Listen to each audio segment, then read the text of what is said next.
बचपन में दादी कहती थी, बेटा याददाश्त तेज होनी चाहिए, वरना जिंदगी भर भूलते रहोगे और झेलते रहोगे। लेकिन आजकल तो हम लोग पासवर्ड, बर्थडे और कभी कभी तो खुद का डेबिट कार्ड भी भूल जाते हैं। तो अब जरा सोचिए, अगर कोई इंसान आपको कहे कि हर चीज याद रख सकते हो बिना किसी सुपर पावर के, तो कैसा लगेगा? जी हाँ, रिमेंबर इट नाम की ये किताब नेल्सन डेलिस द्वारा लिखी गई आपकी मेमोरी को सुपरह्यूमन बना सकती है, और वो भी बिना बादाम खाए। नमस्ते दोस्तों, मैं हूँ आपकी समरी वाली, और आज हम सीखेंगे कैसे दिमाग के जिम में जाए बिना अपनी याददाश्त को रॉकी बाल्बोआ बना सकते हैं। नेल्सन डेलिस की किताब रिमेंबर इट से तो बांध लीजिए यादों की बेल्ट, क्योंकि ये सफर होने वाला है दिमागी धूम 3।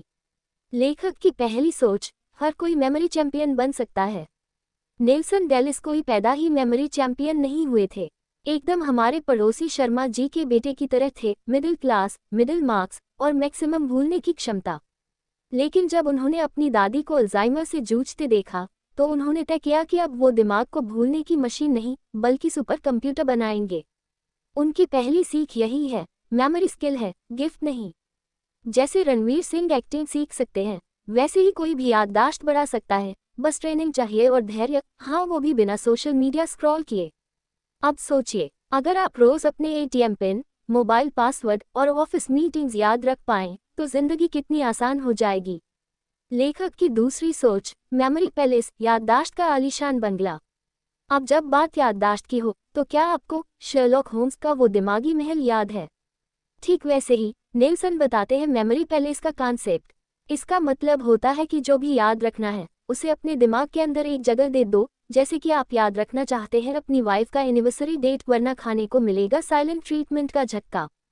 तो क्या करें? उस डेट को अपने घर के लिविंग रूम में कल्पना में रख दो। वहाँ एक केक रख दो, बगल में कभी खुशी कभी गम वाला अमिताभ बच्चन खड़ा कर दो, और मन में गाना बजा दो, से शावा शावा, अब भूल कर दिखाओ। ये ट्रिक सिर्फ मस्ती नहीं है, ये विज्ञान है, और काफी काम की भी। लेखक की तीसरी सोच, नाम भूलने का इलाज है एसोसिएशन।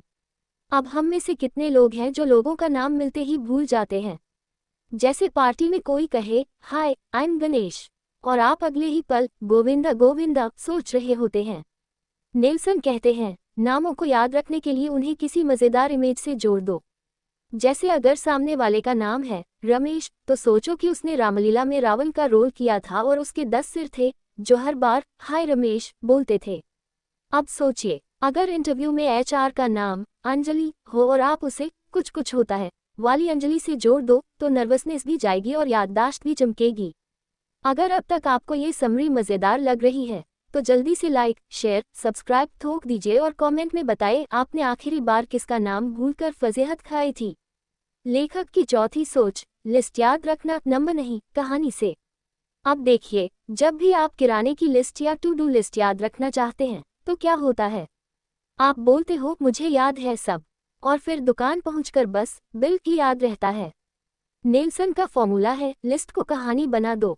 उदाहरण के लिए, अगर आपको याद रखना है टमाटर, ब्रेड, साबुन और काजू, तो बना लो कहानी। एक टमाटर ने ब्रेड पर डांस किया, फिर साबुन से नहाया और काजू पहनकर सुपरहीरो बन गया।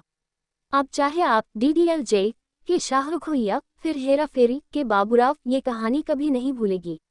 लेखक की पांचवी सोच, नंबरों को याद करने का तरीका मूवी बनाओ।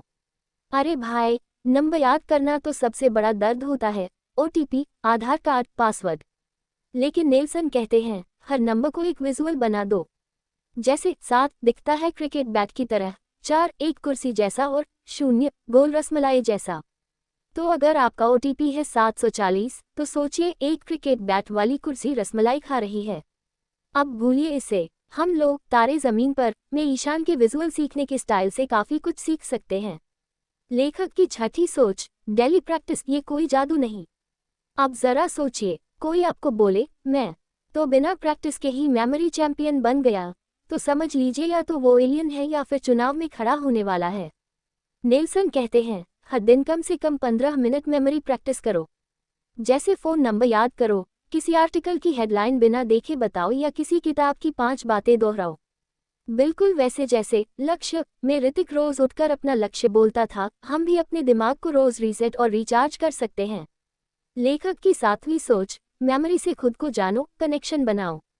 नेल्सन का आखिरी मंत्र थोड़ा दिल को छूने वाला है। वो कहते हैं कि मेमोरी का असली मतलब है कनेक्शन बनाना, अपने लोगों से, अपने अनुभवों से, अपने आप से। याद कीजिए जब आपने पहली बार साइकिल चलाई थी, स्कूल में पहला स्टेज शो किया था, या किसी का बर्थडे भूले थे और फिर किचन में सोने की नौबत आई थी। ये सब यादें हमें इंसान बनाती हैं। तो अगर आप खुद को और दुनिया को बेहतर समझना चाहते हैं, तो अपनी याददाश्त को तेज करिए। ये सिर्फ दिमाग की बात नहीं, दिल की भी है। तो दोस्तों, रिमेंबर इट हमें सिखाती है कि याददाश्त कोई जन्मजात वरदान नहीं है, यह एक आदत है, एक आर्ट है, एक सुपर पावर है जो सब सीख सकते हैं। अगर आपको ये समरी पसंद आए हो तो लाइक ज़रूर करिए, शेयर ज़रूर करिए और सब्सक्राइब तो बिल्कुल मत भूलिए, वरना अगली बार हम आपको याद नहीं दिलाएंगे। किताब पढ़नी है तो डिस्क्रिप्शन में लिंक है, जाओ और बनाओ अपने दिमाग को सुपरहीरो। अलविदा, अगले समरी में मिलते हैं।